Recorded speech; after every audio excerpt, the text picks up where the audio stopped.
보신각 신년 타종을 맞아 평소 궁금하게 여겼던 의문이 떠올랐습니다. 바로 종 이야기입니다.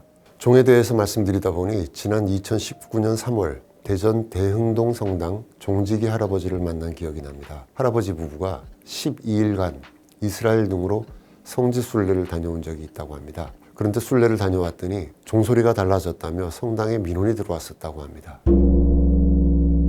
지난 12월 31일 밤 12시 서울 보신각에서는 제야의 종 타종식이 열렸습니다. 제야는 음력으로 섣달 금음날 밤을 가리키지요. 양력이긴 하지만 한 해의 마지막 그리고 새해의 첫날을 기념하는 타종 행사였습니다. 자정에 가까워지면서 10, 9, 8, 7, 6, 5, 4, 3, 2, 1 카운트다운을 외치다가 정각 자정이 되는 순간 종이 댕 하고 울리자 보신각 주변에 모인 시민들이 환호성을 올렸죠. 뉴욕 타임스퀘어의 카운트다운처럼 보신각 타종은 한국의 새해 맞이를 상징하는 풍경 중의 하나입니다. 같은 시각 서울 조계사와 명동성당에서도 새해를 기념하는 종소리가 울렸습니다. 보신각 종은 원래 조선 세조 때 주저해서 원각사에 있던 종인데 보신각으로 옮겼다고 하지요. 현재 원래의 종은 보물 2호로 지정돼 국립중앙박물관에 있고요. 지금 걸려있는 종은 1985년 성덕대왕 신종, 일명 에밀레종이라고 하지요. 에밀레종을 복제했다고 합니다. 한국의 대표적인 종이 사찰의 범종이 모델이었던 것이죠. 보신각 신년 타종을 맞아 평소 궁금하게 여겼던 의문이 떠올랐습니다. 바로 종 이야기입니다.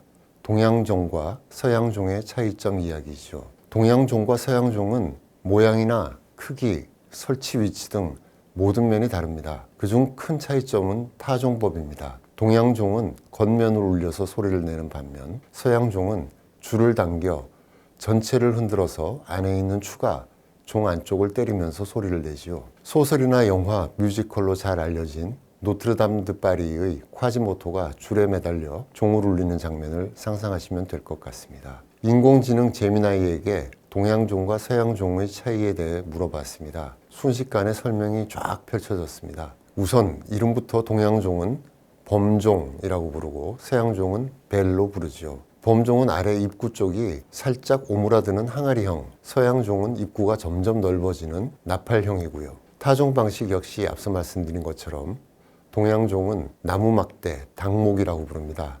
이 나무막대로 종 겉면에 정해진 지점, 이거는 당좌라고 부르죠. 당좌를 때리는데 입구가 오므라들었기 때문에 소리가 바로 밖으로 빠져나가지 않고 내부를 회전하면서 은은히 울려 퍼집니다. 반면 서양종은 입구가 바깥으로 퍼져 있기 때문에 소리가 바로 종 바깥으로 나가 멀리 퍼지는 특징이 있다고 합니다. 동양종은 종각에 매달려서 바닥에 가까이 설치되는 반면 서양종은 높은 종탑에 걸립니다. 동양종은 범종각에 걸려 있어서 누구나 볼 수 있지만 서양종은 종탑 안에 있기 때문에 잘 보이지가 않죠. 동양종은 수행의 방편으로 쓰이고 서양종은 멀리 있는 사람들에게까지 빠르게 소식을 전하는 용도로 쓰였다고 합니다. 서울 봉은사에서 펴내는 월간지 판전 12월호가 도착했습니다. 마침 불교학자 목경찬 선생의 범종 소리에 담긴 여러 이야기라는 글이 실려 있더군요. 이 글에 따르면 사찰에서는 아침 저녁 예불 때 범종을 울리는데 타종 횟수는 사찰에 따라 다르다고 합니다. 아침에 28번, 저녁에 33번 울리는 절도 있고요. 저녁에 36번 치는 절, 정오에도 12번 치는 절도 있다고 합니다. 그런데 타종 횟수는 각각 달라도 의미는 비슷하다고 하네요. 모든 중생이 범종 소리를 듣고 윤회에서 벗어나기를 기원하는 뜻이라고 합니다. 동양종이 수행의 방편으로 쓰인다는 것은 아마도 이런 뜻이겠지요.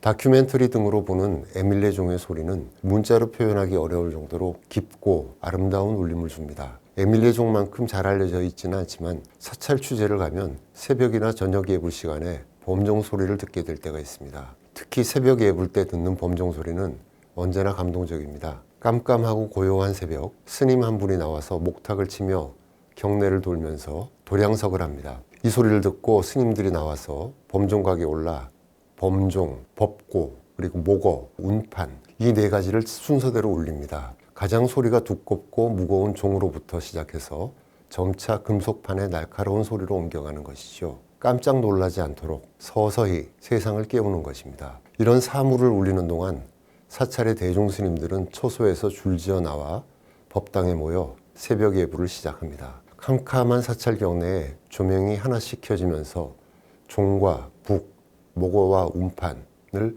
차례로 비추고 거기서 소리가 울려 퍼지는 새벽 풍경은 장엄합니다. 인공지능에게 동양종과 서양종의 지역 분포를 물어보았습니다. 대답은 불교와 기독교의 영향권을 따라서 나뉘는데 중간에 종이 없는 거대한 지대가 있다고 합니다. 바로 이슬람권입니다. 이슬람권에서는 사람이 목소리로 예배 시간을 알리지요. 그래서 중동과 중앙아시아, 북아프리카의 이슬람권은 종의 동서양을 가르는 거대한 완충지대라는 것이죠. 또 동구권 정교회의 종은 타종법이 동서양이 혼합되고 절충된 형태라고도 알려주네요. 즉 정교회 계통은 종 자체는 움직이지 않도록 고정되어 있고 내부의 추만 흔들어서 종의 안쪽 면을 때리는 방식이라고 합니다. 종교에 따른 종의 차이도 흥미로웠습니다. 동양종 이퀄 불교, 서양종 이퀄 기독교 등식이 항상 적용되는 것도 아닙니다. 한국에는 동양종이 설치된 서양 종교 시설도 있거든요. 바로 대한성공의 강화성당입니다. 강화성당은 아름다운 한옥 건물로 잘 알려져 있죠. 성공회가 한국 문화 속에 스며든 토착화의 상징으로 유명합니다. 이 성당 마당에는 불교 사찰에서 볼 법한 종각과 범종이 있습니다. 원래 이 성당에는 1914년 영국 성공회에서 기증한 서양식 종이 있었다고 합니다. 그런데 1944년 태평양 전쟁 말기에 일제가 징발해 가버리는 바람에 40여 년간 종이 없는 상태로 지냈다고 합니다. 그러던 1989년 신자들의 정성을 모아 현재의 범종을 봉헌했다고 합니다. 종을 새로 만들면서 서양종이 아니라 성공회의 토착 정신을 이어 한옥과 잘 어울리는 동양식 범종을 만든 것이죠. 이 종 겉면에는 요한복음 구절을 새겼고요. 이 범종은 지금도 한겨울을 제외한 부활절부터 11월 15일 이 성당 축성 기념일까지는 매주일 성찬례 예배 때 33번씩 울리고 있답니다. 앞서 인공지능은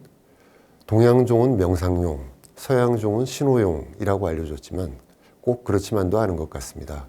서양종 역시 듣는 입장에 따라 영혼을 맑게 해주니까요. 밀레의 유명한 회화 작품 만종을 보고 있으면 그림 속에서 종소리가 들려오는 것 같습니다. 들판에서 하던 일을 멈추고 두 손 모아 기도하는 부부의 모습에선 종소리가 단지 기도 시간을 알려주는 기능을 넘어서 평온함을 선물하고 있음을 느낄 수 있습니다. 종에 대해서 말씀드리다 보니 지난 2019년 3월 대전 대흥동 성당 종지기 할아버지를 만난 기억이 납니다. 당시 50년 동안 대흥동 성당 종을 쳤던 할아버지가 은퇴한다는 소식을 듣고 찾아뵈었는데요. 조정형 할아버지라는 분이었습니다. 당시 73세였으니 20대부터 종을 쳤던 것이죠. 보통 성당이나 교회의 종은 바깥에서는 잘 보이지 않습니다. 종탑 안에 설치되어 있기 때문입니다. 대흥동 성당 역시 종탑까지 120계단이나 있더군요. 제가 갔을 때 할아버지는 오전 11시 50분쯤 종탑에 올라 라디오를 켜고 기도를 올렸습니다. 이윽고 라디오에서 12시 15가 울리자 할아버지는 줄에 매달려 온몸에 체중을 실어서 당겼습니다.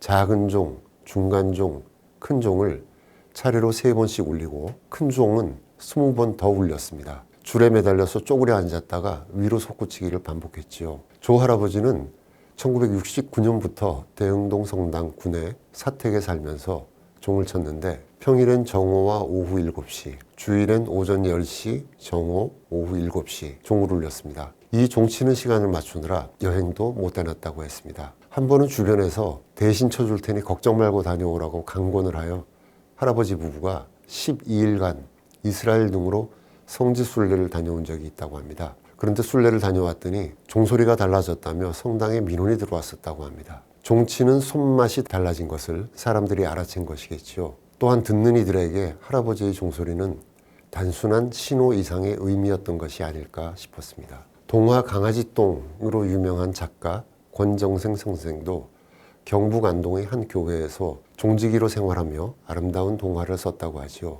종을 친다는 것, 종소리를 듣는다는 것은 기도하게 만드는 힘이 있는 것 같습니다. 이제 동양종, 서양종이 함께 울리며 밝아오는 새해를 맞았습니다. 새해 복 많이 받으십시오.